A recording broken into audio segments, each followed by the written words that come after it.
Galloway, and the mother of all talk shows. Welcome to the Open University of the Airwaves with George Galloway. It's official. The United States of America is a banana republic. On Tuesday, they will handcuff and fingerprint their former and maybe future President Donald J. Trump. What could possibly go wrong? A banana republic like Pakistan, where 96 charges have now been leveled against their former and rightful Prime Minister Imran Khan, the last of which, or maybe not the last, the latest of which is a terrorism charge, a capital crime. If they don't kill him on the way to court, or in jail, they definitely intend to kill him on the gallows, unless the people of Pakistan say otherwise and vote accordingly with their feet. And the International Criminal Court uses the 20th anniversary of the criminal invasion and occupation of Iraq to charge a man with war crimes. Was it Tony Blair or was it George W. Bush? Stay tuned and I'll tell you. And it's the 12th anniversary of when NATO invaded that well-known North Atlantic country, Libya, and turned it from the richest country in Africa into a basket case where slaves are sold in markets on Friday afternoons. Oh, and much else besides, so fasten your seatbelts. It's going to be a bumpy night, as Betty Davis once said, because this is the mother of old talk shows. Curious about our curriculum? Have something to say? Then call us now to join the debate on the mother of all talk shows, the only education you can get for free.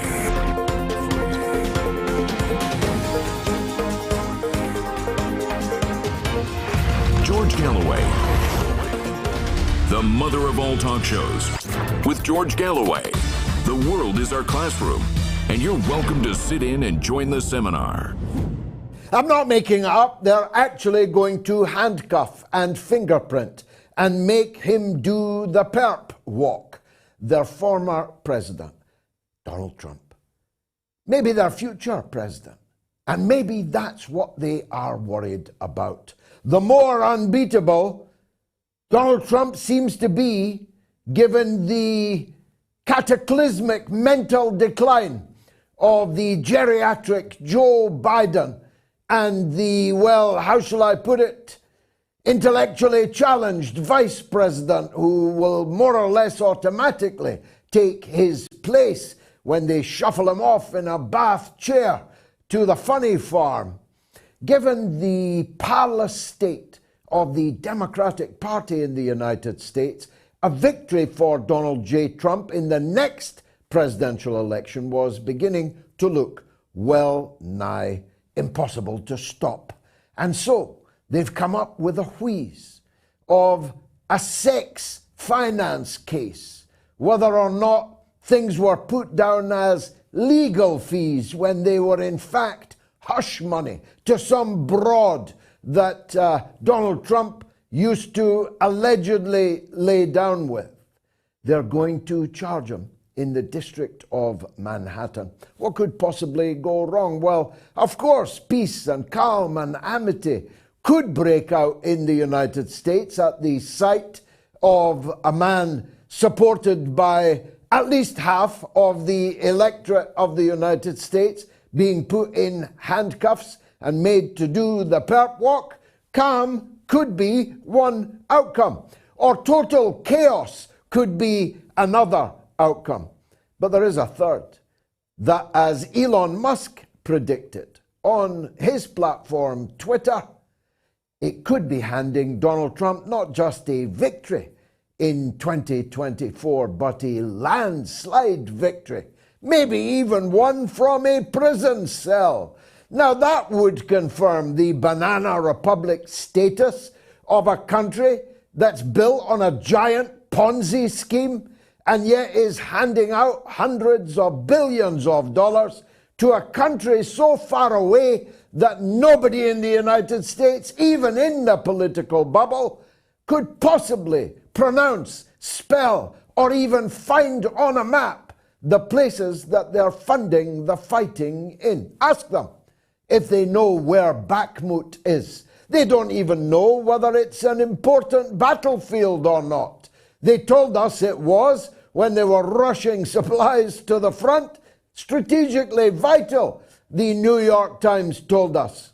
Now that it's been lost, it's of no strategic importance. The same New York Times tells us. But they don't know where Bakhmut is, what it is. They don't know if you eat, drive, or lick it.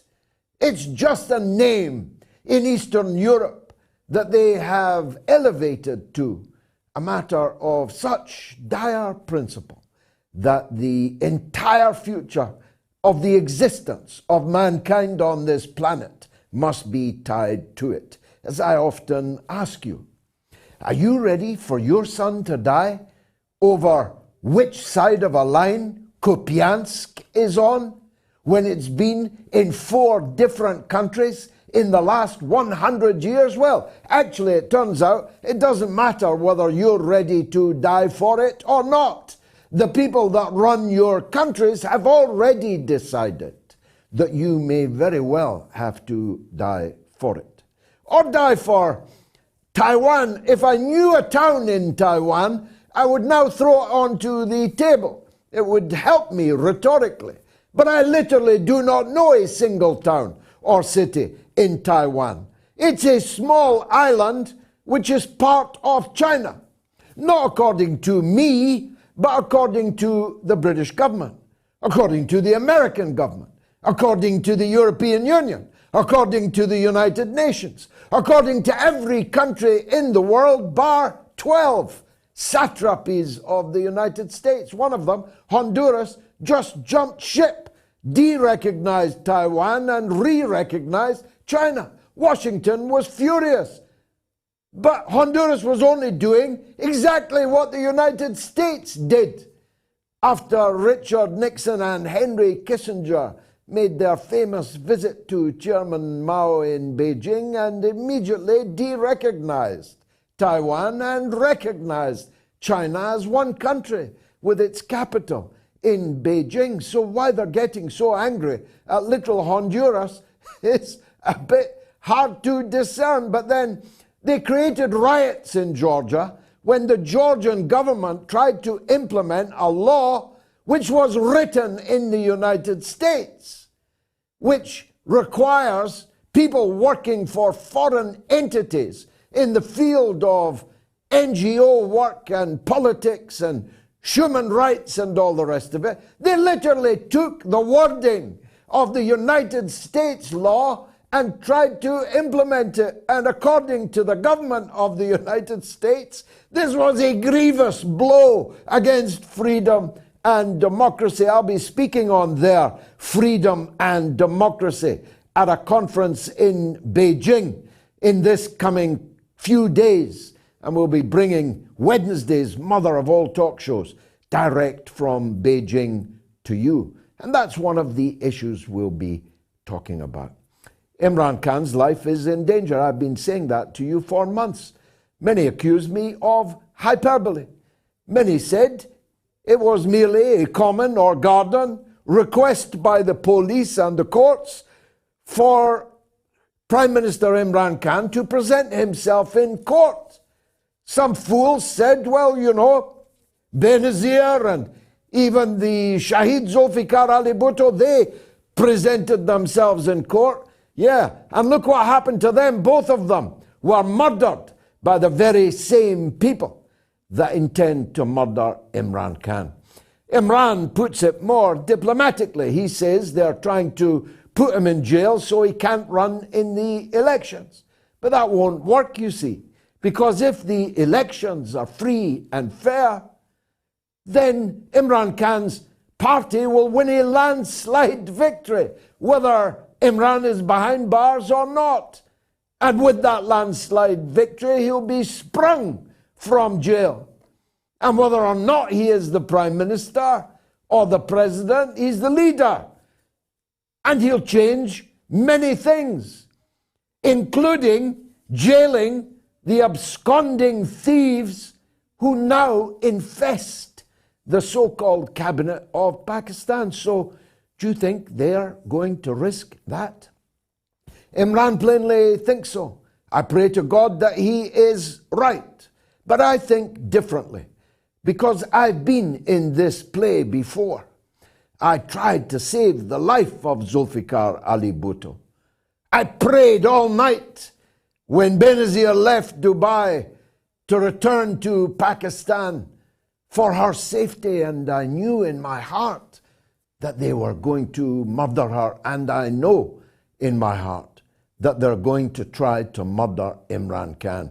There's only one way this can be stopped, and that is for millions upon millions upon millions of people in Pakistan to exercise people power to overthrow the usurpers, the illegal, foreign imported criminal class that has been placed in this puppet regime installed by the United States of America. And there will be no need for any violence, because if enough millions come out onto the streets of Pakistan, the ordinary Jawan will stop firing.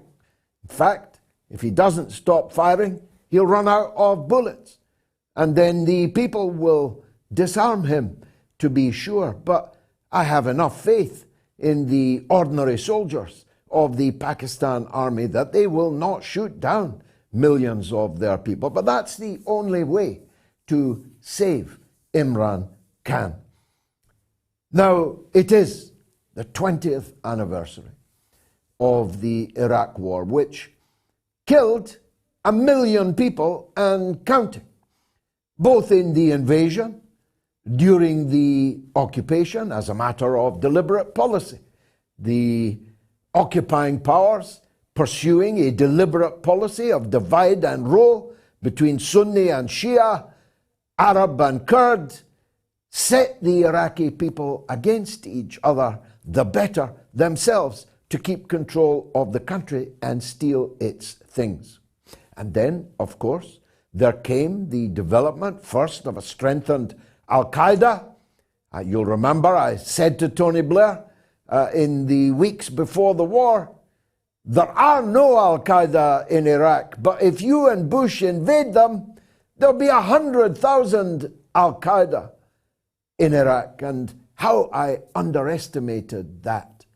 And then, of course, the birth of something even more monstrous, murderously monstrous than Al-Qaeda, the so-called Islamic State, which cascaded across Iraq and Syria, as the name suggests, but then fanned out across the entire world, including onto our own streets, exploding themselves in places like the Manchester Arena, murdering innocents on London Bridge and elsewhere in London, murdering people at Christmas markets in Germany and in Belgium and in France, massacres taking place all over the world directly as a result of a war which was a crime and a blunder and which was easily predicted and predictable as such, including by myself and including directly to the face of one of the war criminals, Tony Blair himself. This level of criminality and the disaster which has ensued with murder and mayhem still in Iraq 20 years later is certainly deserving of a hearing at The Hague for war crimes, for crimes against humanity. And my heart leapt when I heard the news that charges had been filed at The Hague for war crimes. On the 20th anniversary, I thought to myself, they've waited a long time, but they have picked exactly the right date, 20th anniversary.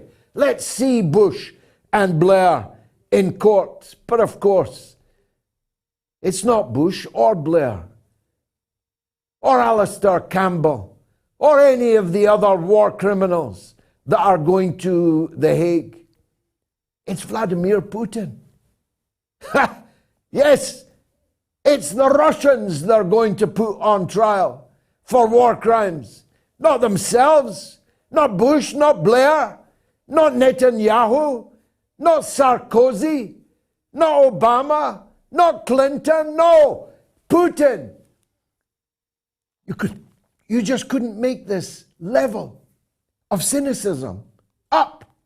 The United States welcomed this decision of the ICC, even though the United States refuses to join the ICC, even though John Bolton made it clear that they would arrest the judges of the ICC if they attempted to put on trial any American for war crimes committed in Iraq or Afghanistan. In fact, if I'm not remembering it incorrectly, Bolton actually said to one of the judges, "We know where you live.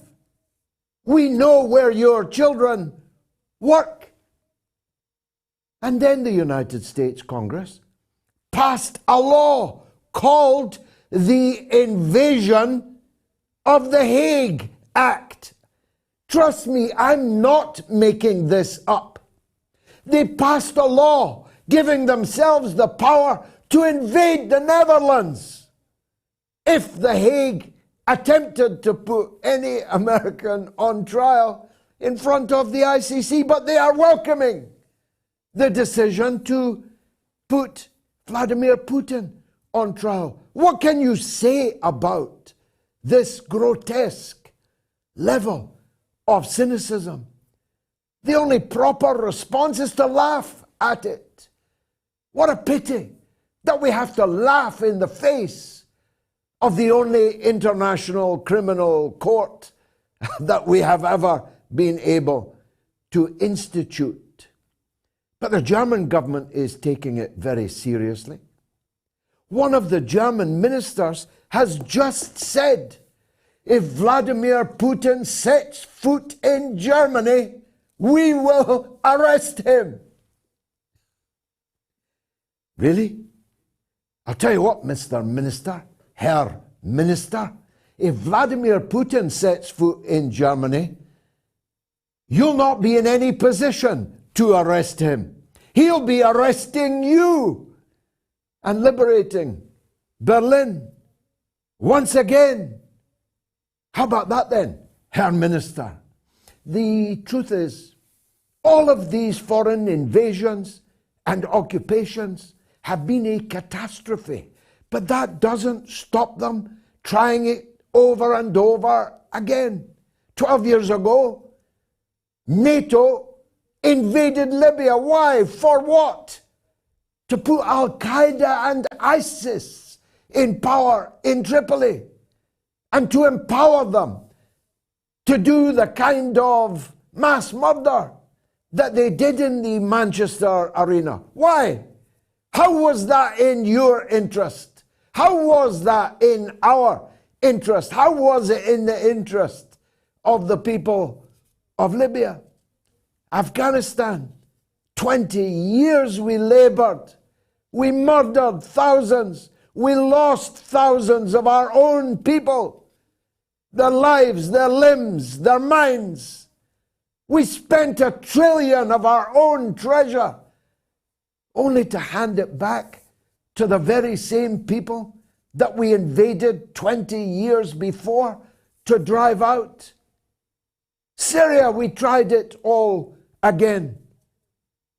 We tried to put ISIS and Al-Qaeda in control of Damascus, right next to Israel, on the Mediterranean, a European lake.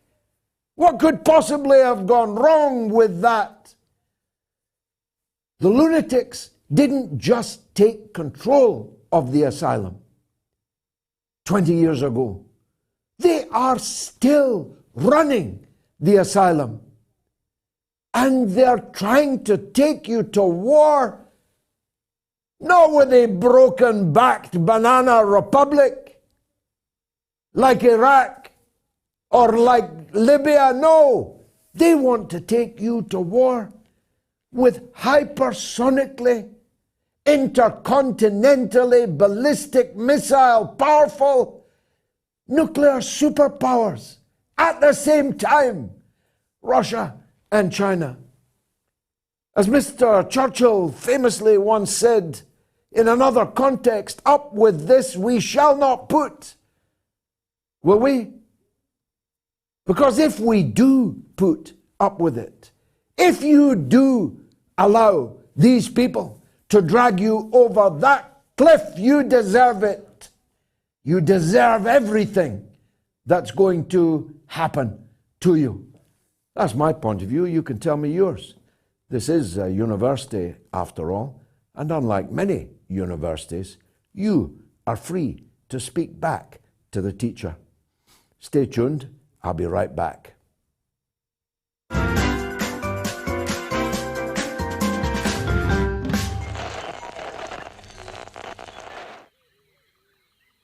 The airwaves. This savannah is a rigid dichotomy of fact and fiction. As Fisher says, the Twitter sphere where the slightest misjudgment can spell being cancelled. One species rules over the airwaves through its ability to adapt and survive in even the harshest environments. The George Galloway.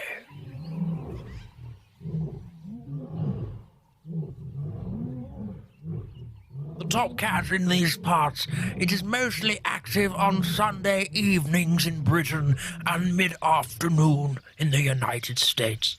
It seldom roars during the day. Most notable for its wide variety of headdress, it protects these parts from the mainstream media. You can catch this fine specimen on the mother of all talk shows. Don't pick a fight with it. They've been known to bite back.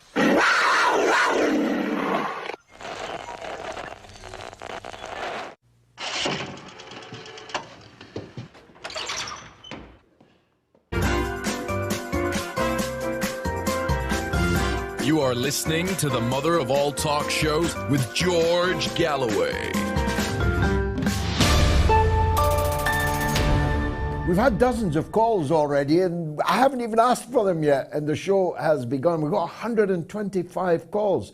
No, I'm being told in my ear 155 calls last Sunday. I should have told you right at the top, in the last 7 days, 1,147,000 people have watched all or part of the mother of all talk shows. Thank you kindly to each and every one of you. It seems that you are bringing others to the table, and keep doing it, please. One day I want to be able to say the words 2 million in that context. Here are the phone numbers if you want to call, and 3 dozen have now called, so you better call quick if you want to get on. If you're calling from the United Kingdom or Ireland, remember it's completely free. The number is 08081965522. That's 08081965522. If you're in the United States or Canada, again, it's completely toll-free, costs you nothing. It's +1 844 944 3344. That's +1 844 944 3344. And if you're in the possibly mythical rest of the world, it is 0044 203 966 2625.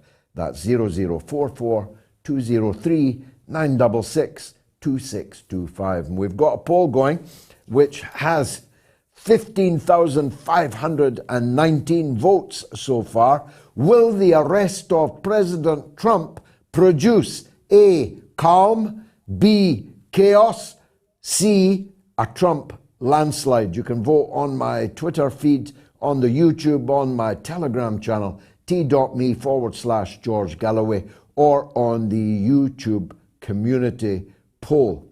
Now, a comrade of mine for 40 years, fighting for justice and freedom throughout the Arab world, was with me side by side in my battle with millions of you to try and halt the war which began 20 years ago, more or less exactly. He is the greatest of all Arab journalists. Some say he's the last Arab journalist. He is the editor-in-chief of the newspaper Rai al-Yum. He is the one and only Bari, Abdel Bari Atwan. Bari, welcome. It is a pleasure to be with you, George, as you are very enthusiastic, very fairful, very fair as usual, and very sparkling also. So it is my pleasure to be with you, my brother. Most kind, most kind. I think we first spoke on a platform together 40 years ago when we were both young men, but we haven't lost our zeal, as people are about to find out from you. As you look back on the great crime that was committed 20 years ago, what are your feelings, and how would you summarize the feelings across the Arabs as a whole? George, what is happening now, about 90%, if not more, of the Iraqi regretting the day actually they stand against their government and supported the invasion and destruction of Iraq. Personally, I wasn't surprised that this war actually was to destroy Iraq. You have to remember, and I'm sure you do remember, Iraq was under starving sanction for at least 12 years before the invasion and before actually the destruction of the country. About 1 million people, most of them children, died because of starvation, because of the sanction. And Madeleine Albright, the foreign minister in that time, justified these deaths of children and people, say that the job deserved that and more. So now when you look at the Iraqi situation, when you look at the Iraq people, when you read stuff saying that $880 billion of Iraq money were stolen, actually taken away in foreign banks in Switzerland and other countries. If you look at the situation in Iraq, there is no proper running water, there is no electricity, the people are still starving despite Iraq is exporting about 5 million barrels of oil a day. It is destruction wherever you look at the situation. They told us that, and they told you also, they told both of us, George, and BBC, ITV, Channel 4, that Iraq will be prosperous. Iraq will be envy of by the most of the Arab people. Iraq will be the example and symbol of democracy in the Arab world. I remember, I'll tell you something, maybe you one day I was invited by Andrew Neil in his show on the BBC, and he said, well, Mr. Atwan, now your Saddam Hussein is defeated. We are there in Iraq. What we believe Iraq will be, as I said, the most, or as he said, the most prosperous country in 18 months' time. I said to him, and Diana Abbott was there, and Michael Portillo was there. I said to him, Andrew, Iraq in 18 years will be starving, and it will be anarchy, and it will be actually very, very backward country, and the stable Iraq will disappear forever. He said, no. I said, okay, invite me in 18 months' time, and let us say who is saying the right thing and who is saying the wrong thing. I have been waiting for this interview for 18 years, for 20 years now. He never invited me. This is the lies of the media in this country. They actually deceived people. Iraq is actually, after the invasion, another 1 million people were killed. Million by the American bombing of that country. Why they did that to Iraq? Because Iraq has the genes of empire. Iraq was very stable. Iraq was very strong. Iraq got the two important things, actually, oil and water, which many countries in the Middle East and the whole world lack. They were scared of Iraq. George, this actually so-called Arab Spring wouldn't succeed. This conspiracy wouldn't succeed if Iraq was strong, if Iraq was actually not actually what's happening now, if the Iraqi army was there. They destroyed Iraq under the huge deception called weapon of mass destruction. Where are they? Personally, I don't believe anything like what they are saying nowadays. And freedom of expression in this country disappeared. Gary Lineker actually exposed them, and I supported him.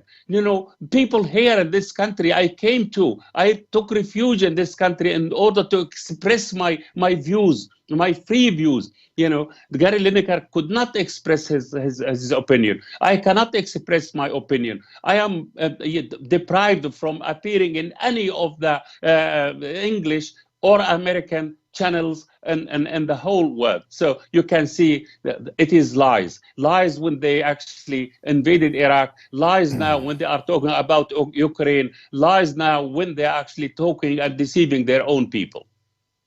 They didn't just invade it for its oil and water. There are other Arab countries they would never invade that have oil and water. They didn't invade it because it was a dictatorship. There are many Arab dictatorships, most of them very friendly to us.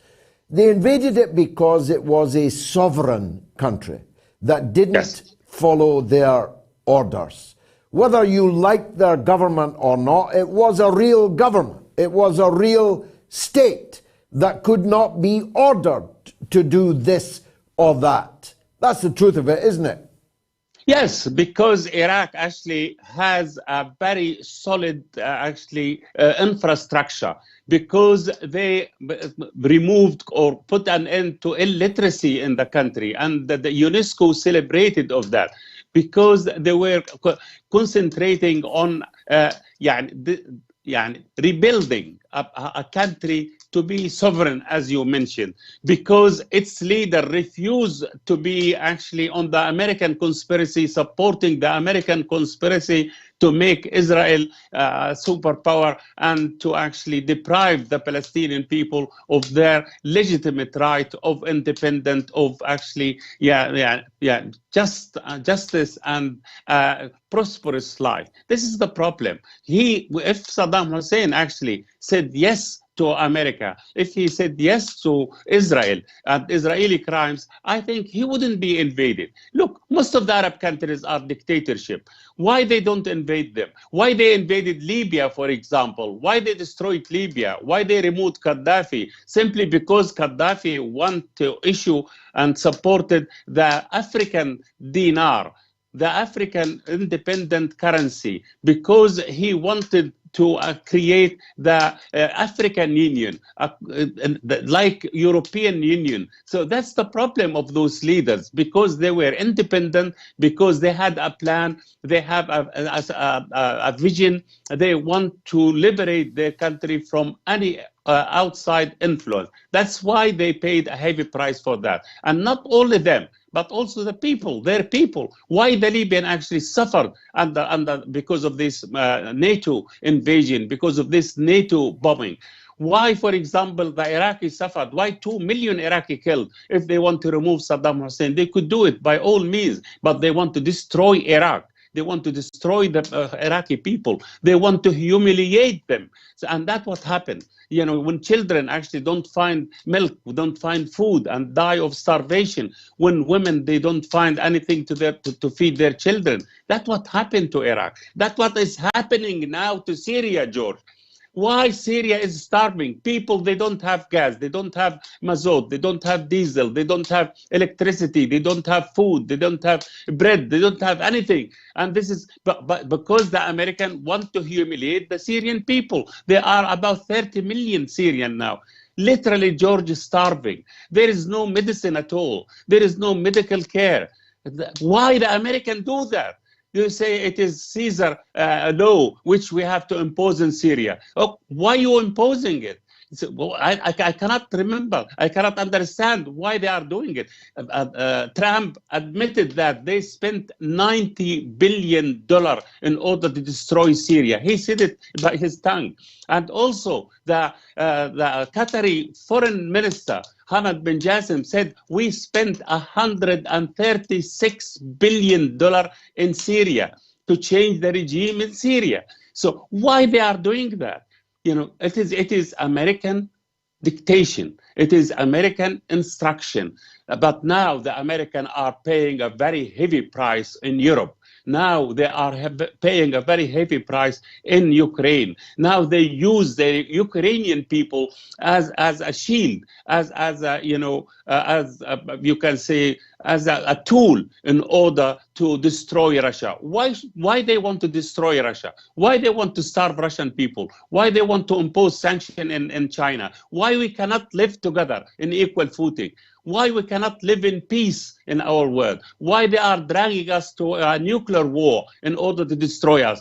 I don't know. They didn't have enough of bloodshed in Iraq, in Libya, in Syria, and in other places, in Iraq. Yeah. Why they are thirsty for our blood? They don't have enough? I am asking you, George. Well, look, we've only a few minutes left, so let me ask you this. Now, Russia and especially China are big powers in the Arab Middle East, and not in the usual suspect countries, not in Algeria, not in Syria. Russia and China are now big powers in Saudi Arabia, in the United Arab Emirates. The Saudi king just invited the president of Iran to make a state visit to Riyadh. The tectonic plates are shifting massively, and not to the benefit of Britain or America. Am I right? George, you are absolutely right. You know, in the Middle East, we used to have the people against the United States. We have to use the governments against the United States and Europe. For the first time, there is a unity between the governors and the people. So imagine Saudi Arabia, which actually used to be, ocean of influence of the American, of the West and the Middle East. It used to be the major ally of the West and the Middle East. Now with Saudi Arabia, you are absolutely correct. Saudi Arabia are going to China, going to Russia. First, they signed OPEC Plus with Russia, and then now they are establishing a strategic relation with Russia. We have seen with China, the Chinese leader coming to visit Saudi Arabia in last December, and he was received in red carpet in that country, and he had about 3 summit with the Saudi, summit with the Gulf leaders, summit with the Arab leaders. Now the Arabs are fed up of the lies of the West. They don't trust the West anymore. They don't trust them. They don't trust their democracy. They don't trust their weapons.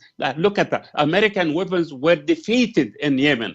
You know, the Patriot was actually humiliated in Yemen, in Saudi Arabia when the Yemeni attacked them. So now the people saying, why shall we go to the West? We had enough. 80 years of Western domination of the Middle East has to end. And now they are turning to China, they are turning to Russia. Russia never invaded their countries.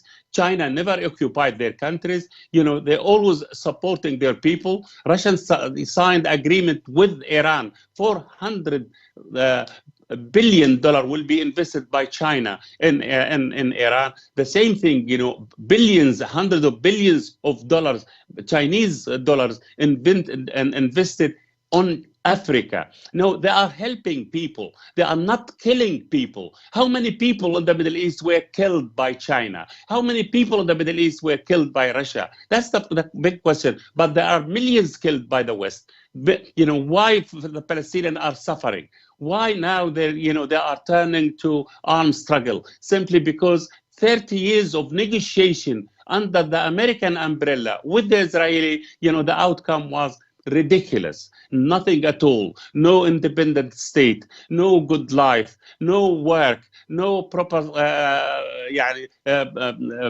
no proper water, no proper electricity, no services at all. So that's the problem. The problem is when we say that, they don't like it. They banned us. Say, no. Don't bring Bari Atwan to the BBC anymore. Don't bring Bari Atwan to ITV anymore. We don't want to see Bari Atwan on Channel 4. That's what, no Bari Atwan CNN. They don't want this to be seen. They want people to lie. They want people hypocrite. That's the problem. You and me and all people like us will never be hypocrite. We will continue. Never. I promise you, George. We know each other for years, as you mentioned. We are still young and we're still talkative, and we will actually confront them by truth, by figures, God willing, by facts. God willing. Here's to the next 40 years. Abdel Bari Atwan, thank you very much indeed for being with us on the mother of all talk shows. Will the arrest of President Trump produce calm, chaos, or a Trump landslide? Get voting on Twitter, on YouTube, on the Telegram channel, t.me/George Galloway, or on the YouTube community poll. The amazing Blumpkin sends $5, and his comment for Abdel Bari is this: be assured, Abdel, they are not deceiving all of us. I have come to the realization that the US government has never told me the truth, ever. It's your calls after this quick break. Stay with me.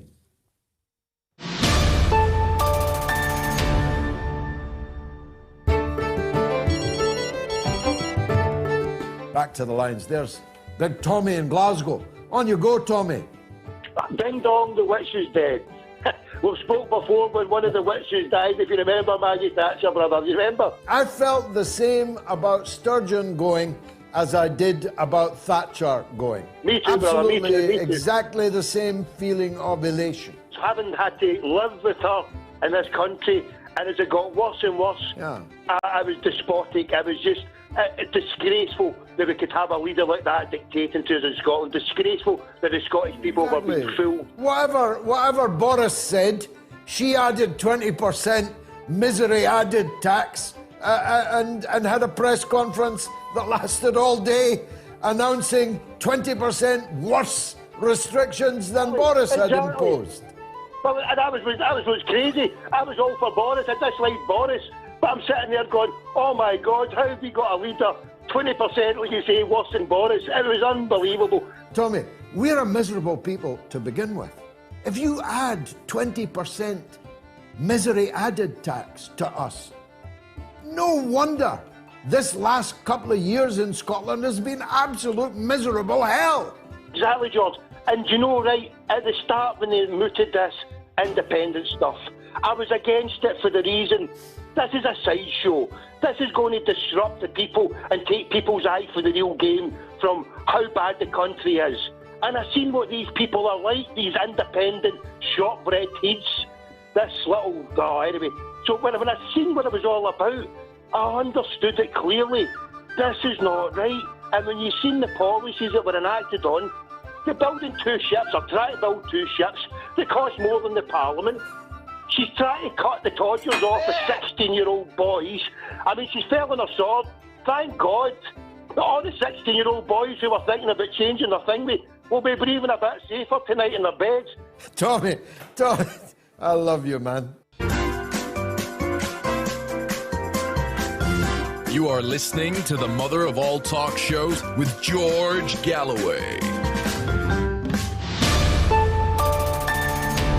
Gone yourself, Tommy. Now, I discovered, or one of my friends did, a long-lost copy of my Big Ben to Baghdad film. That's the film about my epic journey across so many countries and so many thousands of kilometers on board a red London bus, a 1963 Route Master.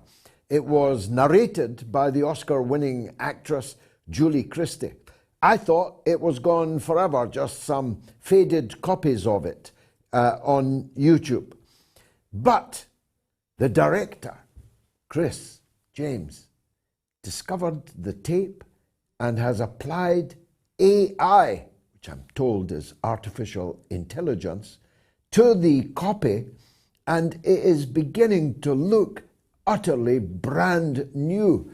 So I hope that we'll play it next Sunday, not while I'm in China, because that'll be technically a bit more difficult, but next Sunday we'll play it. We're going to be talking about the invasion of Iraq and its occupation for a very long time, God willing. But let's hear about that very same Iraq war from Michael in Seattle. Always welcome, Michael. What would you like to say?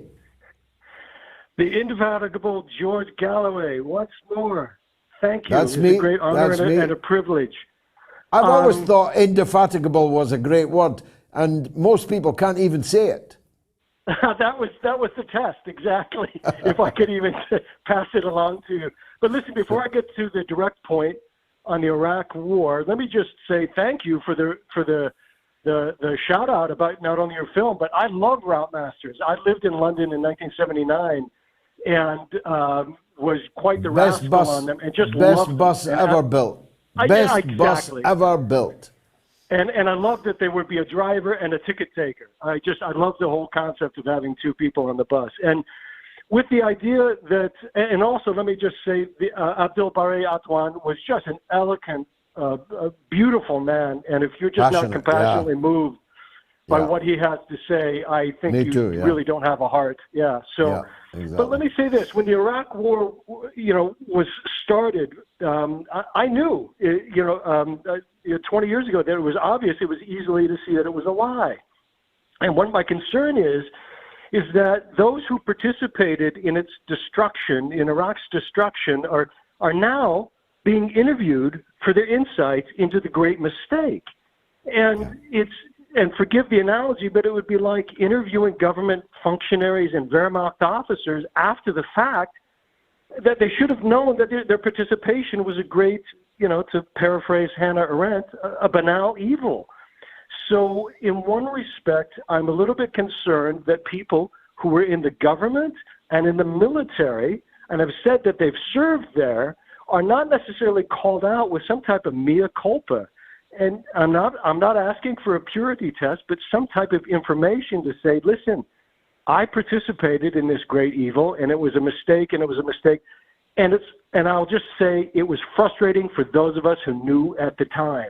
Yeah, that's true. That's true, Michael. But every day, I think I can say every day, someone says to me in writing or verbally that they had strongly opposed me over the Iraq war, strongly supported Tony Blair, and they now recognize that Blair was wrong and I was right.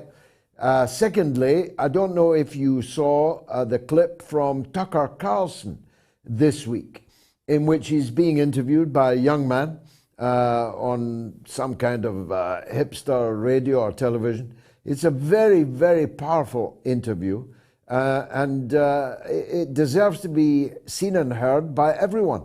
But amongst many other powerful points that Tucker Carlson made, and he made this 3 times, triptychs are important, biblically, ideologically, rhetorically. A triptych is important. 3 times he says how ashamed he is of having supported the Iraq war. Now, if that's true of Fox News's main man, just imagine how many people that applies to. Thanks, Michael. Svetlana is in Philadelphia on the Putin charges. Svetlana, welcome to the show. Hi. Hi, George. Hi. Can you hear me? All the world can hear you. Go ahead, my dear. Oh, I just immensely appreciate you for what you're doing for the world. I actively follow you on Twitter and comment on your tweets, and this has become like my mission. I just want to express my messages, outrage about this ICC arrest warrant against President Putin. As a Russian American who, I'm a citizen of both countries, and I live in Philadelphia and St. Petersburg, I just have to say how much Putin has done for Russia. I just want the world to hear that. We knew what was going on in Ukraine because of this, what was outlined in the RAND Corporation report, how to extend Russia, and we know what that means. And what does it even mean, how to extend Russia, right? In the 90s, right before Putin, I just want to share this, my personal observation from my apartment window on Nevsky Prospect, which is the central street of St. Petersburg. Young prostitutes were brought out into the streets for work by cops who were waiting for them in their vehicles openly, in broad daylight, every day. Putin is demonized in the West, I know, but he has saved Russia. And he has done so much for Russia, the infrastructure, the services, the lives of the regular people. And Russia is fighting alone against the unholy Western alliance. And they just doesn't want to admit that the so-called unipolar world is over. And it's so important that people like you and people who have the weight in the world, like Mike Jones, who we actually, the Earl Grey, we met with him in St. Petersburg last summer when my husband and I traveled to Russia, which we do every year. And like I said, I live in both countries. And we met with Mike, and we know how fired up he is to do whatever he can to get that message across, to take it to the people. And never before has it been so important. I just wanted to express my outrage and at the same time my deepest thanks to you, George. Well, you did express it so beautifully and so powerfully. I'm not going to add to it. I'm sure we're going to clip it and put it out as a clip, as a wonderful clip. And I'm sure we're going to put it metaphorically in a bottle and sail it, send it across the oceans, because everyone has to hear the point of view of a Russian-American woman called Svetlana in Philadelphia. Thanks for the call. Now, I didn't even ask for them, but these wonderful suggestions for the names of new American battleships keep coming in. The proximate reason was the grotesque decision by the Department of Defense in the USA to call their new battleship Fallujah. Fallujah, a city in Iraq, was the site of the greatest war crime of the 21st century. And they're calling a battleship after their own war crime, whilst demanding that Putin be put on trial for war crimes. But everyone started sending in other names that the US could come up with. Jack Klugman, for example, says the USS depleted uranium, because of course it's depleted uranium fired illegally into Fallujah, which is causing the multiple and horrific birth defects until now being suffered by little babies in the hospitals of Fallujah. Bob Cosmic says the USS sinking slowly. That's very, very good. Lorshek Mulsey says the USS Wall Street is broke again. James Graham says I think this is on Kangaroo Court. The USS International Kangaroo Court. Dante Allegri, the US of amnesia, forever wars never learn. Fantastic. Let's go back to the lines and hear from Alan in Murray, I think, in Scotland, on the Iraq War. Alan. Yes. Excellent. Welcome. What would you like to say? I'd like to ask you, George, the last war was ended with 2 nuclear detonations. Do you think it might take 2 nuclear detonations to end this war? I think there'll be a lot more than 2 if it happens. It will start with an exchange of battlefield nuclear weapons, quickly extending into pan-European intermediate range nuclear weapons, and end in a final blaze of inglory in the exchange of intercontinental ballistic missiles. As the Chinese leadership put it, we recognize that the United States can destroy China many times over. We, however, are content to only be able to destroy the United States once. Last word to you, Alan. What do you think? Well, I think it might take two, because if one's launched, the world might see what's going to happen, and there may be too late to stop a retaliation. But I think once they see what's going to happen, they'll see the madness and stop. So it may take two. Well, you've got more confidence than me. My only hope, I was saying this to someone in my studio. I was making a show yesterday for Al Mayadeen television in Lebanon. I put it this way, that the weapons that we have are 1,000 times more powerful than the bombs that were dropped on Hiroshima and Nagasaki. And we have, between Russia, the United States, and China, approximately 10,000 nuclear weapons. 10,000 weapons, each 1,000 times more powerful than the 1945 weapons that brought to a close the Second World War. Just imagine if that lot goes up. Alan, thanks for that call. Super chats so far. Vladimir Lukic sends 20 euros. I'm very, very grateful, Vladimir Lukic, for that. 20 euros, very handsome. DW, £10, especially tonight. Thanks for 30 years of your fight against Western war, lies, deceit, and murder. Putin and Xi might be about to deal a blow against Western plundering tomorrow. That would be a fitting tribute. Thank you for your kind words and for that handsome donation. Lars Svensson, a regular supporter of the show, sends 200 Swedish krona. Moats and its contributors do provide some hope, even though most other people seem to get both their information and their opinions straight from the mainstream media. Well, that's probably true, Lars, most of them, but that most is shrinking by the day, as you can see from the circulation numbers of the newspapers and the viewing figures on the so-called mainstream media. I may tell you, I don't want to give away too much, I talked this morning on Zoom with the man who's going to present Moats Berlin. My goodness. If you think I've got any charisma, wait till you meet him. If you think I'm good at showbiz, wait till you meet him.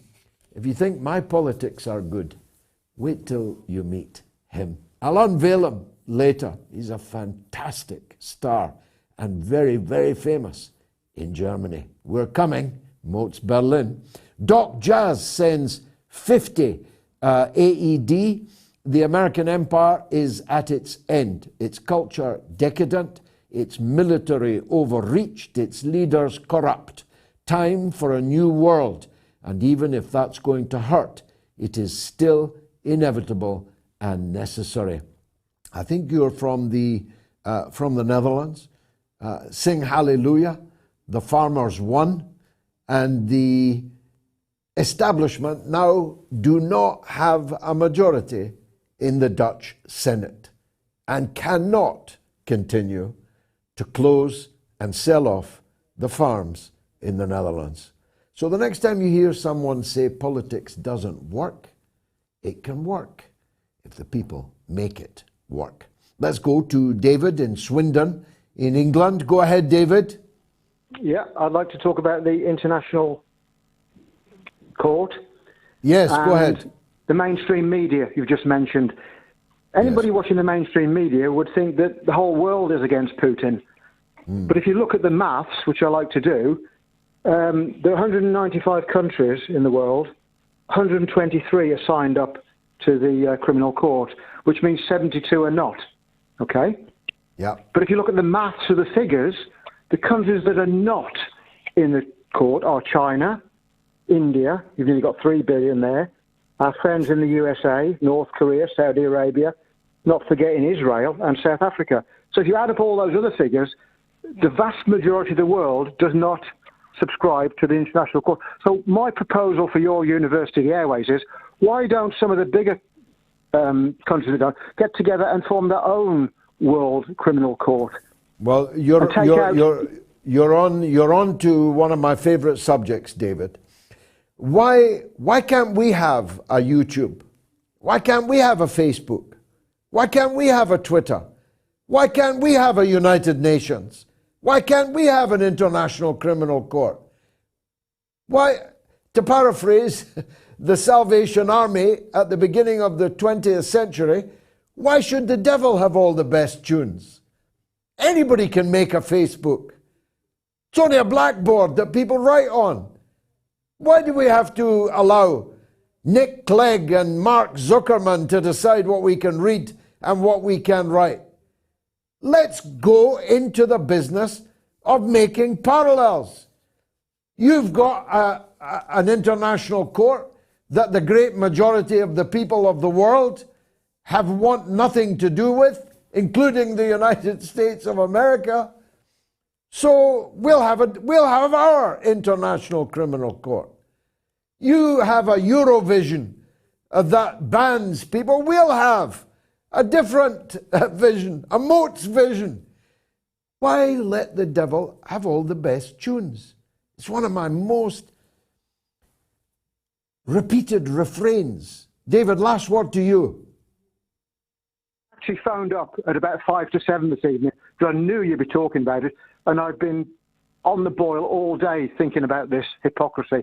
Yeah, let's have our own World Criminal Court, and let's take Blair and the Abu Ghraib. Yeah, exactly. People. We could try him in absentia. Yeah. And if he sets foot in Russia or China or Saudi Arabia, who paid him rather a large sum of money over the last 20 years, then we can have him arrested. That's what the German minister says he's going to do to Vladimir Putin. You've got to laugh, David, or you would cry. David, thank you for that call. Coming up after this short break, it's the one and only Lowkey. You don't want to miss it, I assure you. Stay tuned.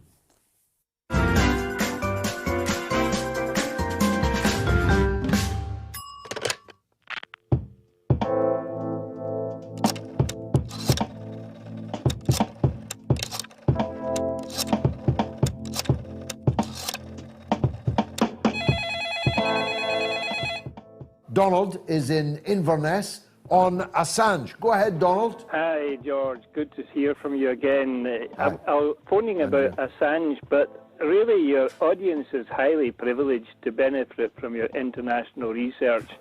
I mean, tonight you told us about the misfired missile and the helicopter crash. We'll never hear that on mainstream news. Last time, Gonzalo Lira told us about Poland doubling its armed forces. These are very important pieces of information. Now, information is one thing, but what I want to do, George, is I want to raise the topic of conscience. But I want to illustrate it with an incident that I saw in a documentary in World War II. A U.S. soldier called Glenn Fraser had a Japanese officer's sword at his head, ready to chop it off to make him an example to others. And he was told that he would die for having his hands in his pockets in the cold weather, and did he have any last words to say? So this Fraser looked the fellow, this is the Japanese officer, looked him in the eye, and he told the Japanese officer that he could kill him. But he says, you cannot kill my spirit. He says, and my spirit will lodge in your body and haunt you until the day you die. Very powerful, Donald. I too, like you, believe in the judgment day. I believe in the afterlife. I believe that we will reap what we sow. And I agree entirely with the point you make about conscience. I put it this way, that my conscience is my daily communion with God. And if I follow my conscience, I won't do wrong. And if we all reawaken our conscience, as you beautifully put it, then we will have no need for policing. We'll certainly have less need for policing. And heaven knows we could do with that. You know that they speak the best English in the world in Inverness? And Donald is a good example of it.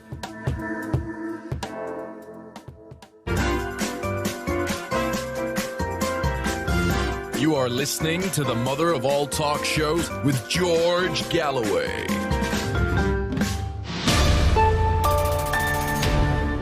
There are a lot of people talking positively about the podcast that I did with a great Scotsman called Neil Oliver, one of the greatest of Scotsmen, a man of great culture and depth and intellectuality. It was, I think, a very, very good conversation, and many people have been very kind about it. It has 100,000 views in one day.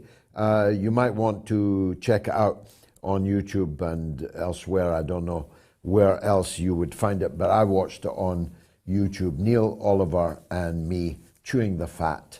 It was very nice to have, I don't know, two Scottish men having a discussion not just about Scotland, but about Britain and indeed about the world. Check it out. Will the arrest of President Trump produce calm, chaos, or a Trump landslide? It's important that you get your vote in so that we can tell. Now, there were so many great speeches at the No to NATO event that they tried so hard to ban. It might be thought invidious to select one of them as the greatest, but I had no compunction about doing so. The best speech in the entire day, in a galère of big and good speakers, came from Lowkey. It was a tour de horizon, of course talking about the Middle East, from whence his ancestors come, but talking about the world in a way that frankly would have been an impressive speech at the United Nations itself, would have been a speech that would have knocked them out in Harvard or Yale or Oxford. This young man ain't just a rapper, although he's a very good rapper. He is Lowkey. Lowkey, welcome to the show. I want to talk about the anniversaries first, if I may, because it's 20 years Iraq, it's 12 years Libya. These people who committed these crimes are still walking freely amongst us. In fact, they're threatening other people with trial rather than facing trial themselves. How does that make you feel? Well, firstly, George, thank you so much for the very, very kind introduction. To start with, as you did state, I am of Iraqi origin. Family members who lived through the war are still living with the trauma and the imprint that that has had on their lives. Of course, when we think about that period of time, no one more than you would know that it was a decision that split many people and even split the British elite at that time. You saw in the first month of occupation, the US dropped 29,000 bombs on Iraq. And even before the occupation began, you had the largest no-bid contract in US history, won by, without competition clearly, by a company called Kellogg Brown and Root, which was a subsidiary of Halliburton, of which the vice president, formerly before he became vice president, Dick Cheney, was a director of.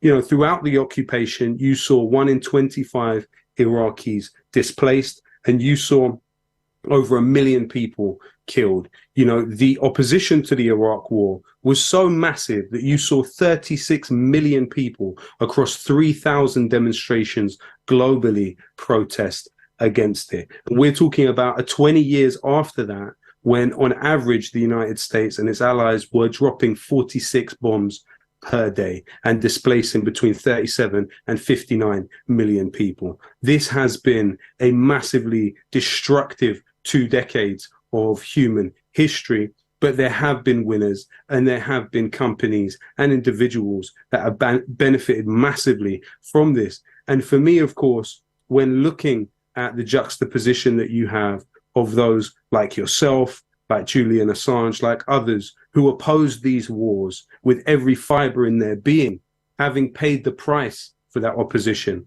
and people like Alistair Campbell or George Bush or Tony Blair, seemingly more humanized than ever and more oracleized than ever. These are the people treated in our mainstream society as if they are holders of deep, profound wisdom, when in fact, the human carnage and suffering that has been left in their trail is still there for the world to see. And yet it is ignored in such a horrific way. You look at Fallujah, for example. This was a place where the inhabitants took to the streets to demonstrate against the US military occupying a primary school.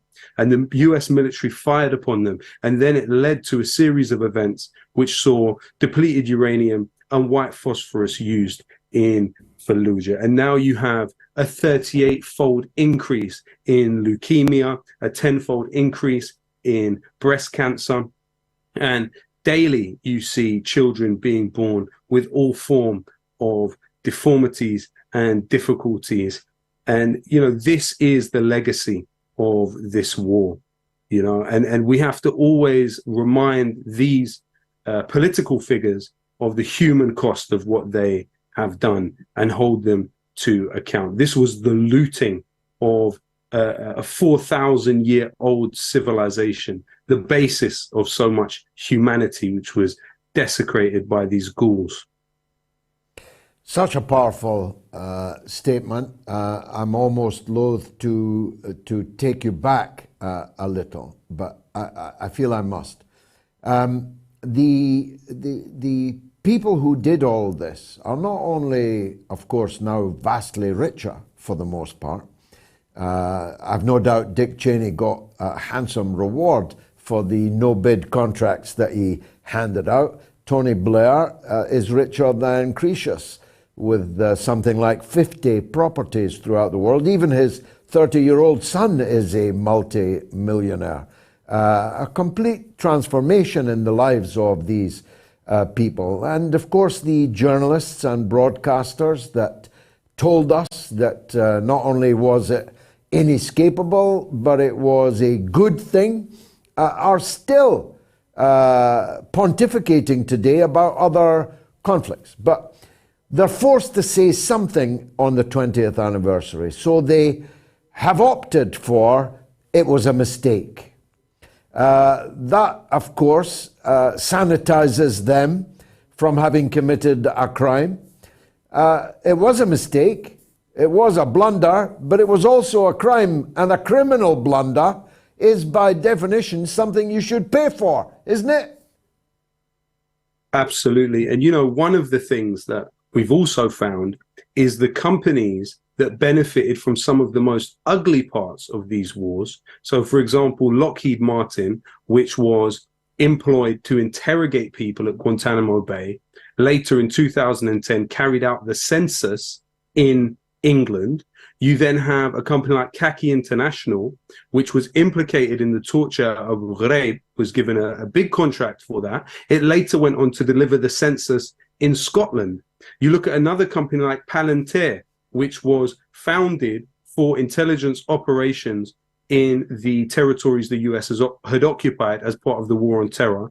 And they now seem to have access to our NHS data. So what we actually see is the way the society has absorbed into it many of those companies that, in some cases, like the case of Palantir, were basically set up to service the war on terror. And, you know, the interesting thing about the role that our media played is it almost seemed like a new thing.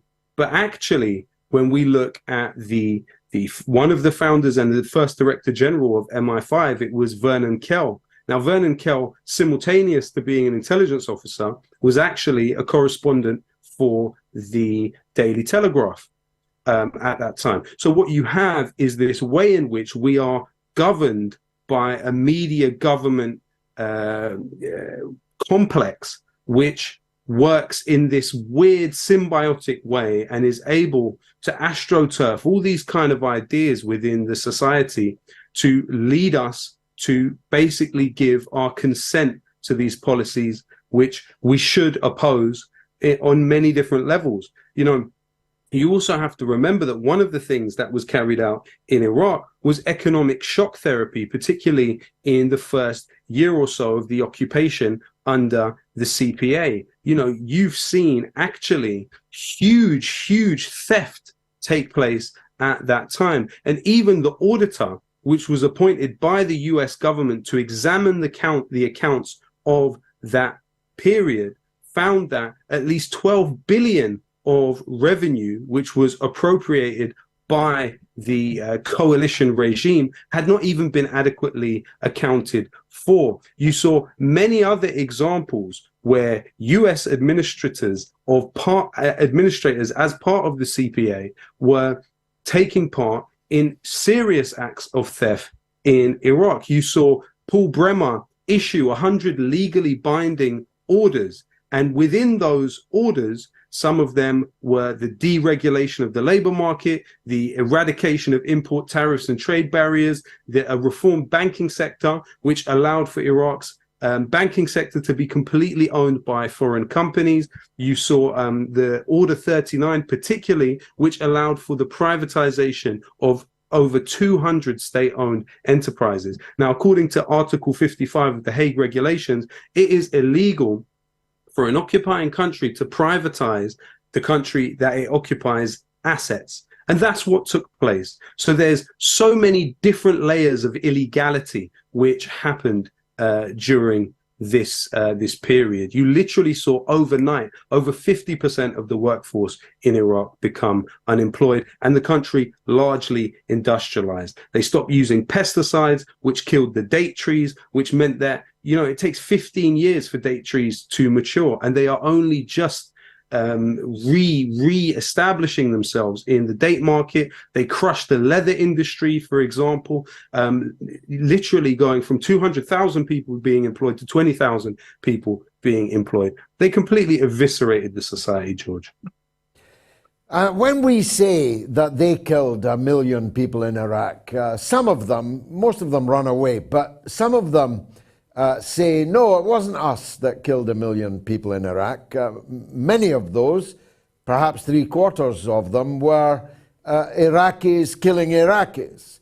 But the truth is, the impact of the invasion and the practice of the occupation, particularly in Bremer's period, but not exclusively so, deliberately set about the process, ancient British Empire process of divide and rule. They set Iraqis upon Iraqis as a matter of deliberate policy, didn't they? Absolutely, and that is something that we have seen them do again and again. You know, the British used Ireland as a laboratory for so many of these ways of working on people and psychological warfare. And of course, that was carried out in Iraq. At the time of the formation of the governing council, they had a quota of how many from each denomination would be taken. And, you know, unfortunately, even the Iraqi Communist Party participated in that pantomime of a political process. And, you know, what you also saw on top of this, George, is reparations not given to Iraqis, but reparations given to US companies. So, for example, you had companies like Halliburton receive $18 million in reparations from the US government for supposed losses that they had suffered during the pre-2003 time. Bechtel were given $7 million in reparations. ExxonMobil were given $2.3 million. Shell were given $1.6 million. Nestle were given $2.6 million. Pepsi were given $3.8 million. Philip Morris, the cigarette company, got $1.3 million of Iraqi money as reparations for supposedly lost income. Even Israeli farmers got $8 million, and Israeli travel agencies and hotels got $15 million. You know, this was really a thieves' banquet of the highest order. I can't make up my mind. I'm sure the audience will know what I mean. Whether I'd like to see you performing or in parliament, in politics or in art. How are you going to be able as an artist and as a performer to, well, I don't know, keep your temper? There's so much to be so angry about. Do you find that this anger that you feel easily translates onto the stage, into your art? I think it can do, but, you know, George, as you know, the parameters of political possibility in our society have grown smaller and smaller across these last 20 years. You know, I remember growing up and being deeply inspired, seeing you on BBC Question Time or seeing you just absolutely demolishing any interviewer that was put in front of you, who was always adversarial. You know, whether it was speaking on Cuba or defending Hugo Chavez, or of course supporting the Palestinians. You know, this was something that all of us in our community, we saw, we grew up with and we loved. But we also saw what was done to you within this political system. We saw what was done to Corbyn within this political system. And we also saw the wider push across the society of sort of thought policing, specifically of young Middle Eastern and Muslim youth within British society. So it became harder and harder for us to see any opportunity to really participate directly in the political processes that exist here. And that space has become smaller and smaller. So in a way, music being the, you know, they say politics is the art of the possible. Well, music could be the art of the impossible, in that we are able to speak more frankly and more directly to the powers that be through the music. So yeah, I'm sure there is a relationship there between the feeling of passion that can go into the music, for sure. May God always strengthen you. Thank you very much indeed, Lowkey. A quite splendid, terrific interview that will live on, I think. Will the arrest of President Trump produce calm? 9%. Chaos? 37%. A Trump landslide? 54%. And that's just on Twitter. On YouTube, calm? 7%. Chaos? 43%. A Trump landslide? 50%. On my Telegram channel, calm, 5%. Chaos, 42%. A Trump landslide, 53%. And on YouTube community, where alone 12,000 people have voted, calm, 6%. Chaos, 41%. Landslide, 53%. Wow. Michael Quinn says, great to hear from Lowkey. The man has my ultimate respect. Mine too. Eggy Bread says, Lowkey, the legend. Thanks for having him on, George. Constance Ahrens, Lowkey is educated, aware, truly humanist. It just shows. After this short break, the rest of the show is your calls. Stay tuned.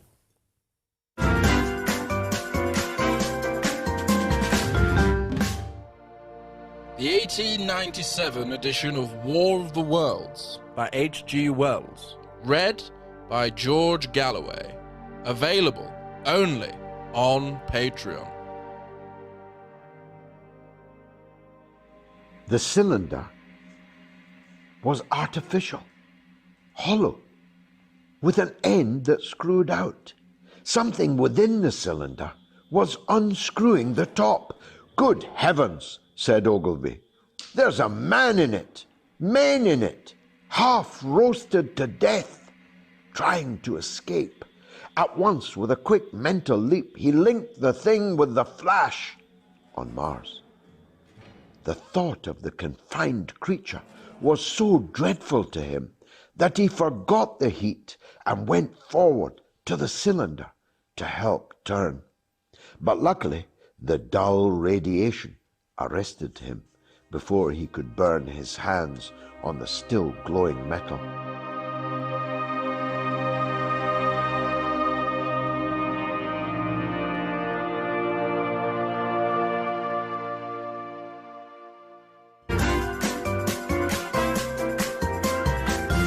You are listening to the mother of all talk shows with George Galloway.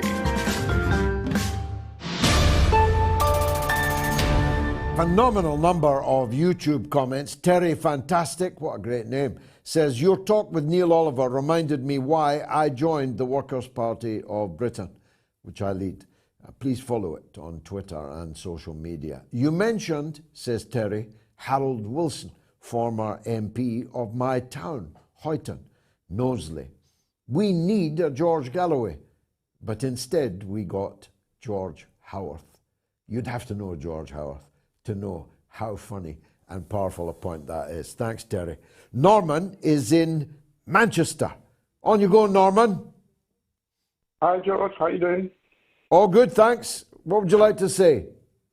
Yeah, thanks for taking my call. A couple of things. I appreciate your show as it's a beacon of truth in the fog of false information at the moment. Now, there was a saying, I think it was Einstein who actually said that, the definition of insanity is trying the same thing over and over again and expecting a different result. And that was tied into what you said earlier. America keeps trying this and trying that and expecting a different result. So, you know, there you are, insanity on their part. Secondly, this war in Ukraine seems to drag on and on. And I personally think that the West want to test their weapons out. Now, obviously, there have been wars before, but they've not had an enemy or they've not had an opponent like Russia to test out their weapons. And I think they'll just carry on doing that until they get up to the nuclear threshold and then maybe back off. What do you think? It's possible. The testing of their weapons isn't going very well.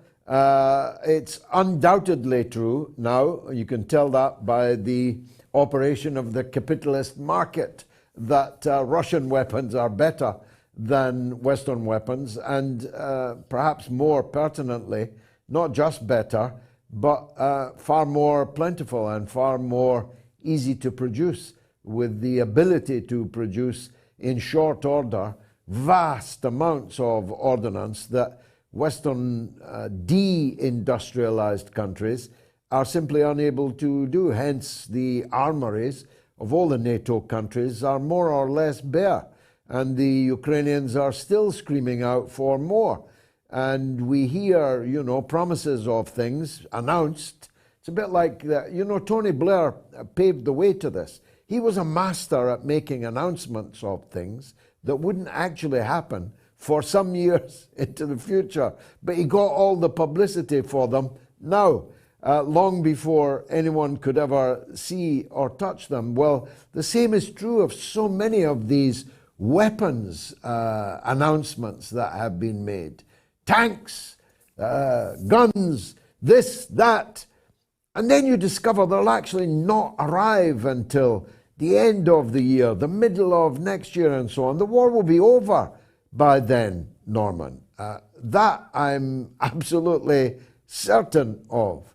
In fact, if they're not careful, and I'm not calling for this, I hope this does not happen, but actually, that German MP or minister that threatened to arrest Vladimir Putin, he might get a chance to do it sooner than he thought. Thanks, Norman. Vasia Neoklios says, in 1992, 30 years ago exactly, and accurately, Fidel Castro said the next war in Europe will be between Russia and fascism. Only fascism will then be called democracy. Ah, Fidel, how we miss you.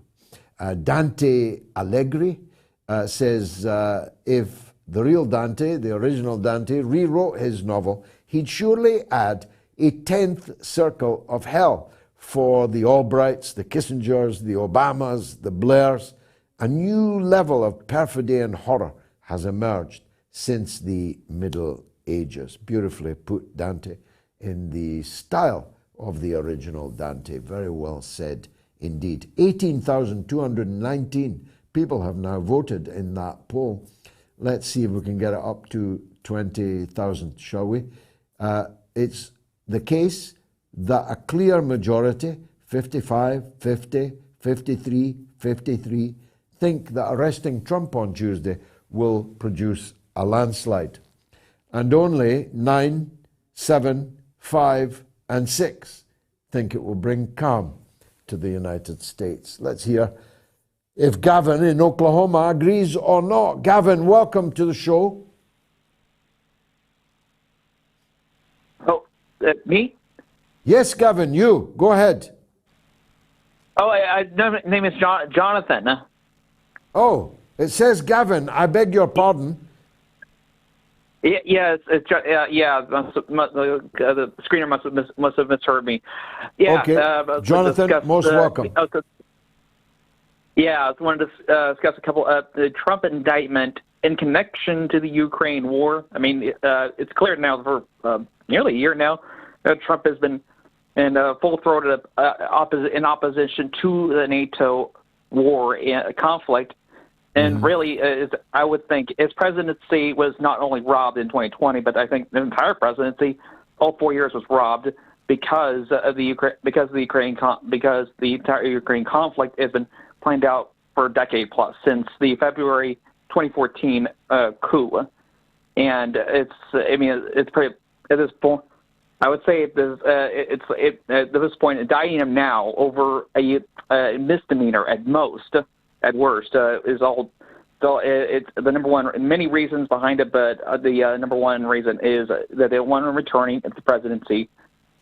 Last ditch effort to returning to the presidency. Because it would mean the end of their. I think that's obviously clear, Jonathan. The question is, will it work?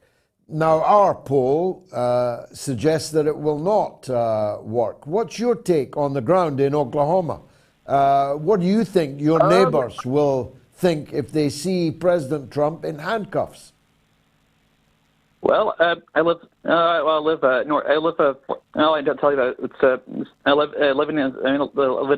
blood red state where Trump won all 77 counties twice. I think he won the state by 33 points. I live in Washington County, just north of Tulsa, 40 minutes north of Tulsa. I live in outside a town called Bartlesville, and I lived in a Republican-leaning Republican. I was raised in a Republican Christian household, and I've become a little bit independent, dissident, independent-oriented in my outlook. And something else to bring up, I think the Trump indictment and all that, Biden going after him over his opposition to the Ukraine war has shades of the Woodrow Wilson confining and convicting Eugene Debs for his opposition to the First World War, U.S. entry into World War I. A lot of it's sort of strange, and Eugene Debs was ironically pardoned by Warren Harding after he was elected president in 1920.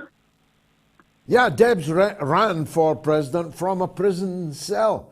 Maybe Trump will do the same. Jonathan, thanks for the call. On the Super Chats, Remborn, such a generous and regular supporter of the show, sends £50 and says, "Hi George, 20 years ago, I spearheaded the invasion of Iraq. Only one side will win, but the soldiers on both sides always lose." Thank you for that. Liam Ibrahim sends $6.99 Canadian dollars. "I will keep donating weekly with whatever I can because Moats Berlin is something I'm greatly interested in listening to." Good luck with it. Thank you, Liam. It will, of course, be in German, but that means it will speak to all of Germany, of Austria, a significant part of of Switzerland. And of course, it might help many people relearn the German that they thought they had forgotten after school. Cooler King 74 gives $2 US. Hello from Kentucky. Here is bail money for Trump. Thank you. Nasri Akil sends 10 Canadian dollars and says, and prepare for them evil, as much force as you can. And Trevelyan Gale sends £2. Obama's looting of Libya is funding Ukraine's war. And Jamila Asfu sends £2. The United States leaders have lost their minds. And JV in Manila, a great supporter of the show, sends 275 Philippines pesos. The US and Western powers are hell-bent on destroying Russia and China because these two countries are the only ones who can say no to their evil agenda. Just before we go back to the lines, let me remind you that we really are hoping that you will join us on Rumble. Rumble has far less censorship than the other platforms, and we're hoping that you'll sign up for it. So sign up, then search George Galloway and follow and like our page, please. Because you never know, we might, in the end up only on Rumble. It's not what we want, but when I look at the way in which the owners of the other platforms are behaving, and worse, my own wife couldn't tag me a tweet tonight because I'm shadow banned. My own wife was unable to tag me on Twitter. Elon Musk, you're responsible. Don't blame it on the intelligence services. Don't blame it on the old guard that you've rooted out. The buck stops with you now. And you know that this case is headed for the four courts in Dublin. And yet you're intensifying your censorship of me? Intensifying it? Don't bother making an offer of a fleet of Teslas, Elon. It's going to be you and me personally in court in Dublin. That'll be fun. Simon in London wants to talk about the US election. Go ahead, Simon. How you doing, George? You okay? All good, my friend. What would you like to say? Well, in your first poll this week, you've asked what will Trump's arrest produce in the United States election, and my answer to that is not very much. And here's why. People seem seduced by the fact that Biden is a useless idiot who doesn't know his backside to his elbow, in polite terms, and who's responsible for countless blunders during his tenure as president, including the disastrous war in Ukraine. However, in the 2020 election, even though people knew, a lot of the media networks knew about what he was going to do with regards to Russia, and of course the Hillary Clinton scandal and what their plans were, look how quickly every single network, including Murdoch's Fox News network, all claim Trump's been soundly beaten. I think there was a report whereby Murdoch had ditched Trump on the night, and Trump was very upset with that. I mean, sure, Tucker Carlson, I like Tucker Carlson, he seems to hate Biden, but remember, Murdoch has his fingers in every pie. Remember, this is the same man who supported the Iraq war, the original neocon, the original neocon alliance that supported the Iraq war, and very staunchly, might I add, as well. So, and got Tony Blair elected. He got Tony Blair elected. Yeah, and not only then Tony Blair was the cause of his divorce. Yes, well, that's what I was going to bring up, believe it or not, George. He's so what's the word? He's so into this neocon thing that he could have destroyed Tony Blair. Because remember, it was during during I think 2016 when Tony Blair had that inquiry against him. Was it the Chilcot inquiry? Chilcot, yes. Inquiry, yes. Yeah. He got caught out and he had to apologize and so on. The Sun newspaper would have torn him a new ass, I'm sorry to say, but they didn't. They just left it. Effectively, he said his sorries and goodbyes, and that was it. Didn't apologize to any of the families in the Iraq war and what have you. So to me, it just shows that not much will change. What Murdoch is doing, like I said, he's got his fingers in every pie, specifically the neoconservative pie. The neocons are very involved in everything in America. There was a time when the Republican Party was a purely business party, whereby shopkeepers and ordinary people supported them. This is in the 1800s and so on. And then the Democrats, who were more Trotskyite, no one supported them. But something happened probably in the late 1800s to 1900s, and people from the Democratic Party who had democratic principles started joining the Republican Party, and hence the term neocon was formed. These guys weren't actually the Republicans as such. They were actually Democrats in disguise. You're seeing that, but nowadays you see that very openly. You know, every part, regardless of whether you support Republican and Democrat, they're pretty much the same thing. Trump, despite all his faults, Trump was against the wars. He didn't start any new wars at all, and and perhaps that's why they hate him so much, you know, and perhaps that's why they're now trying to push him out and do everything that is possible. But it does go to show a lot of things with regards to Murdoch, though. Why is it that he didn't do anything to Tony Blair? Does he care about, does he make so much profit from these wars that he cares more about the fact that his wars are being reported on as he wants them to be, as opposed to his relationship with his wife and Tony Blair? Or is he just an old cuckold?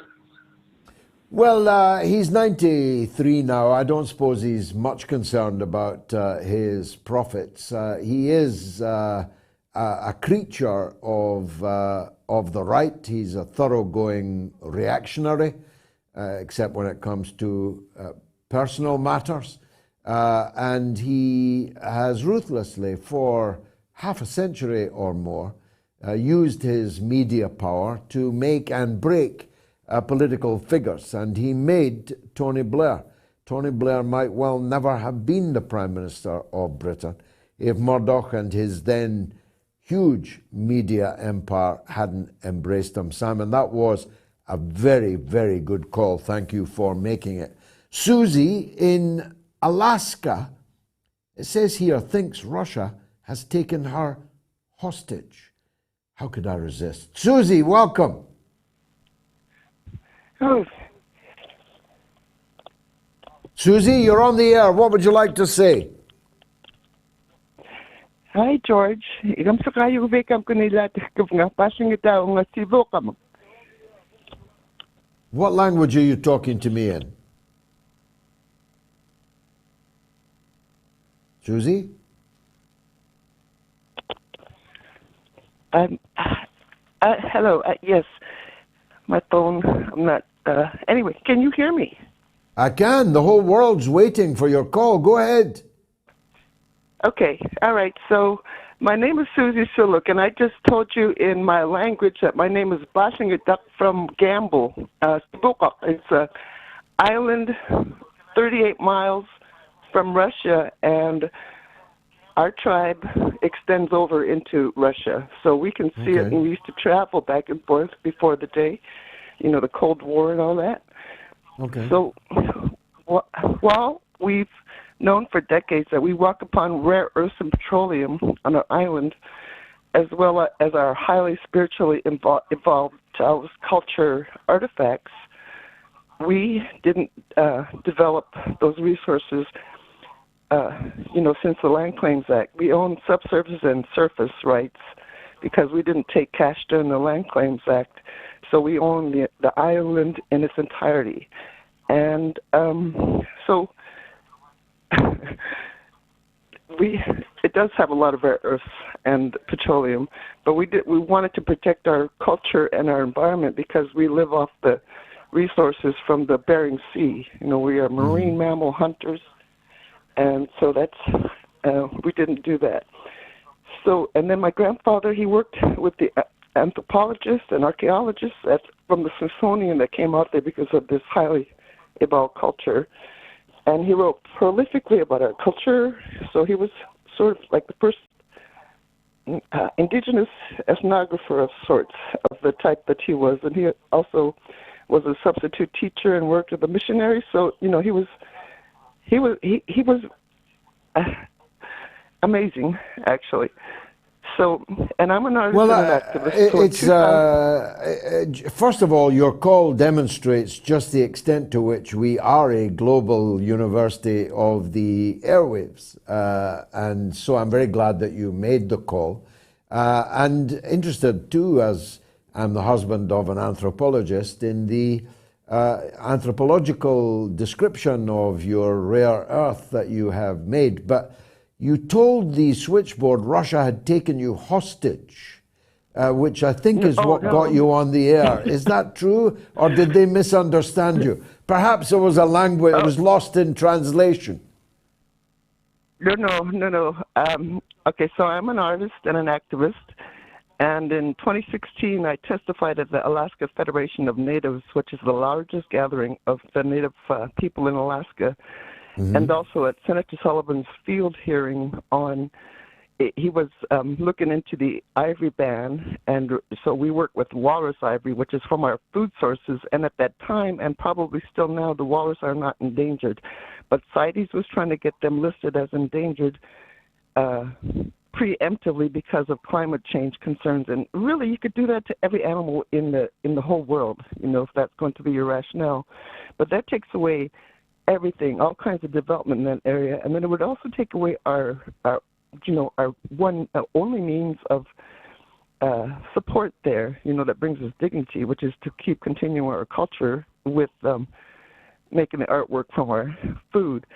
So anyway, I did a lot of research, and then I testified at the AFN and at Sullivan's field hearing, and I outlined how the environmentalists were committing atrocities and land theft, basically disenfranchising indigenous people around the world and continuing colonization, putting them into debt traps and removing them from their lands and turning those into, big farm hunting, places for rich people to come and headhunt animals and stuff like that. It's supposedly to make, to fund conservation issues in those areas.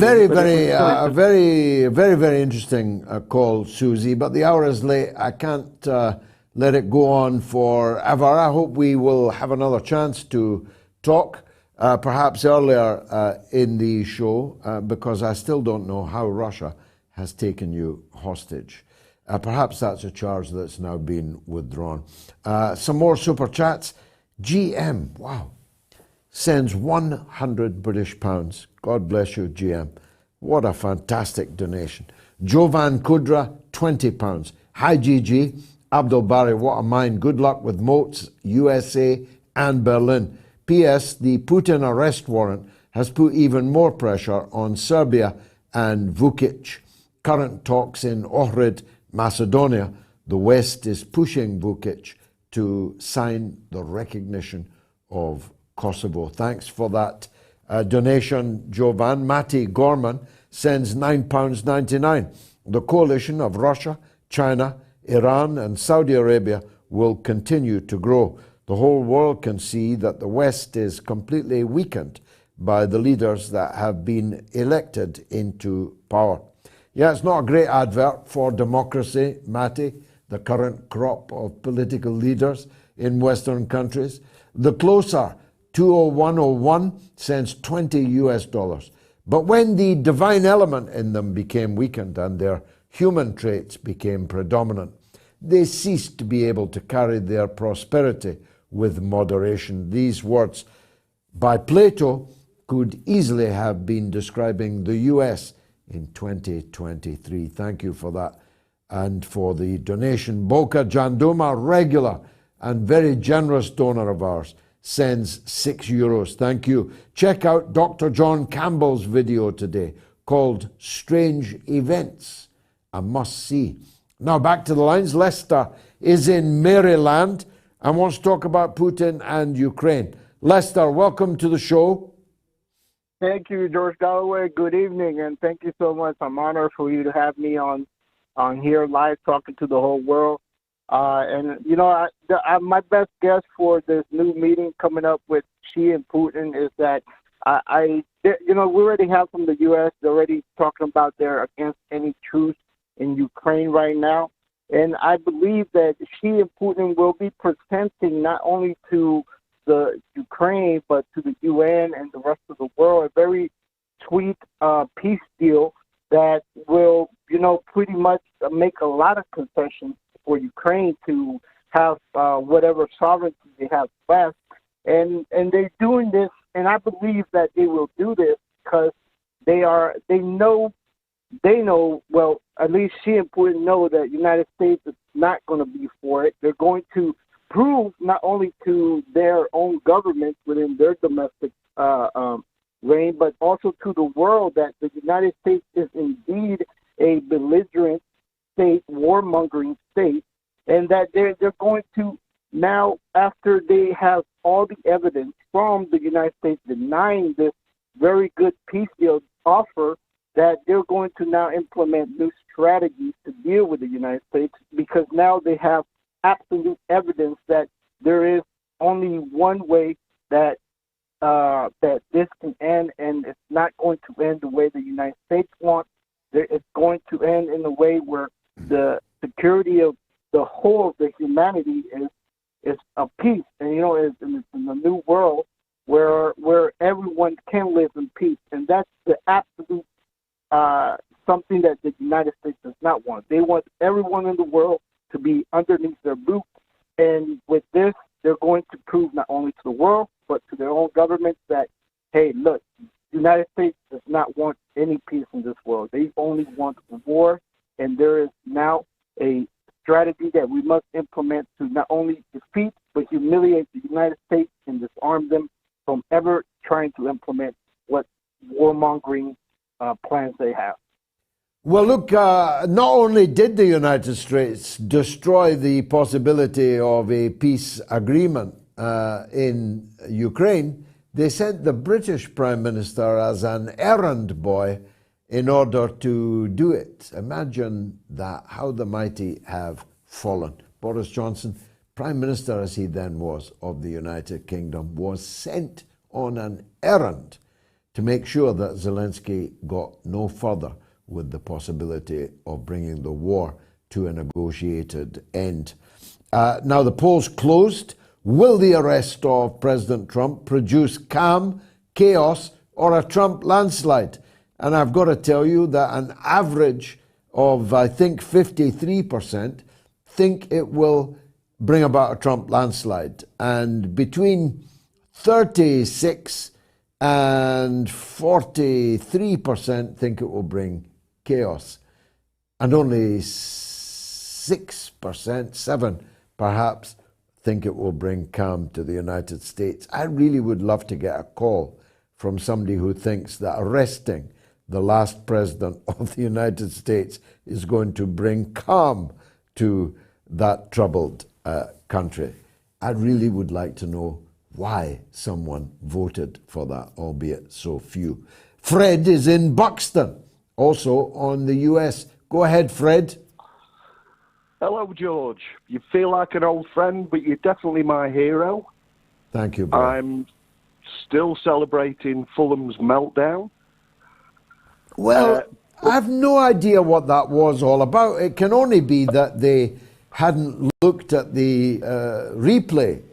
I mean, it could not have been a more blatant penalty, and therefore a more blatant red card. So why do you all, the rest of you, get red cards protesting about something that was obvious?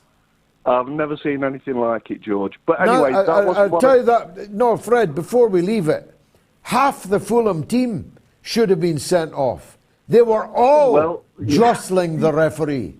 They were all pushing and screaming in the face of the referee. What is that about? Anyway, go on. On to the big stuff. So, a very quick fact that you probably know, but it needs to be public, really. So, since 1776, the 246 years that America has existed as a nation, 228 of those years, America has been at war with someone. And that is 93% of the time they have existed as a nation. That is amazing. I didn't know it. I knew it was a phenomenally high percentage, but I didn't know it was 93%. What, have you any idea which were those golden years, few though they were, in which the United States was not at war. Perhaps we should research that and talk again, Fred. Thanks for your call. It was yeah, go on. I suspect it was a very long time ago. You and me both. Thanks, so Fred. Perhaps the USS 93% would be apt. Yeah, very much so. There's lots of suggestions on that still coming in. The USS Iron Wolf, the USS Nord Stream. Stephanie Caro says the USS Agent Orange. That's the chemical weapon they drowned Vietnam in. Keith Corbett Butler says the USS Anthrax. And Tom McTeague says the USS LGBTQFHSLBYZ. I don't know if that's the new acronym. Check out the picture of the Prime Minister of Luxembourg that I just saw on Twitter. I'm not sure which of the couple was the Prime Minister of Luxembourg, but it's a sight for sore eyes, I must say. Bushwriter, can I read this? It's so funny, but the USS Stormy, the USS Stormy Daniels, full of seamen. Last call goes to a legend. 85 years young, it's Norma in Bristol. Go ahead, Norma. Hello, George. I love to hear the passion of Abdel Bari Atwan and the knowledge of Lowkey, but what we're not told is about the human suffering that's still in Iraq. And after the use of this, was it uranium, depleted uranium, children still born with deformities. And this legacy, George, really does, it needs some coverage, but it won't be. And it's very frustrating. And people are kept so ignorant. And I'm fed up with it. Well, you're right to be, but all I can say, Norma, is that although there's a lot of ignorant people, there are fewer ignorant people around than there used to be. In other words, whilst those who know are relatively small in number, they're larger than they have ever been, and they are growing. How else could a kick in the backside off 1.2 million people be watching this show every week? How else could our petition to try and stop Tony Blair becoming a Knight of the Garter have obtained 1 million signatures, more or less, just like that? How else could the political class be more or less discredited in our country now if it were not for the fact that more people know more than they ever have? We've still got a long way to go, Norma. Yeah, you have. But thee and me lived in a time when the media was owned by half a dozen men and where there were no means by which the ordinary person could find the truth. That means now exists. It's therefore now up to us to persuade people to use it and to eschew ignorance and go for knowledge instead. And I honestly believe we're winning, Norma. I believe the plates, I do, yeah, the plates are shifting. In the Middle East, we heard it tonight. China and Russia, Saudi Arabia and Iran, the political landscape is shifting in front of our eyes, and not in a good way for the United States and Britain and the other empire countries. So I believe we're winning, Norma. We've just got to hold on. You and me have got to hold on 10 more years and we'll be home and dry. Of that, I am sure. Norma and Bristol are two names that will forever be enjoined in the annals of the mother of all talk shows. Alas, we're now at the end of the show, and there's not really time for me to sum what has been a great show up. Just to tell you that I'll be, together with my good wife, Gayatri, getting up in the middle of the night on Wednesday to present the midweek mother of all talk shows from China. Work out the time difference. It's 8 hours on from the UK, but you don't have to get up in the middle of the night. It will be at the normal time of 9 p.m. UK time. It's me and her that will be getting up in the middle of the night, and our guests who will be getting up in the middle of the night. So don't leave us standing on our own. Be there, or be square, 9 p.m. on Wednesday for the midweek mother of all talk shows. And I'll be back again on Sunday from China. I'll be back again for the normal mothership, 7 p.m. UK time on Sunday. And we'll be doing some more deep diving into the war crimes of the 21st century. It's been marvelous for me. I hope it was for you.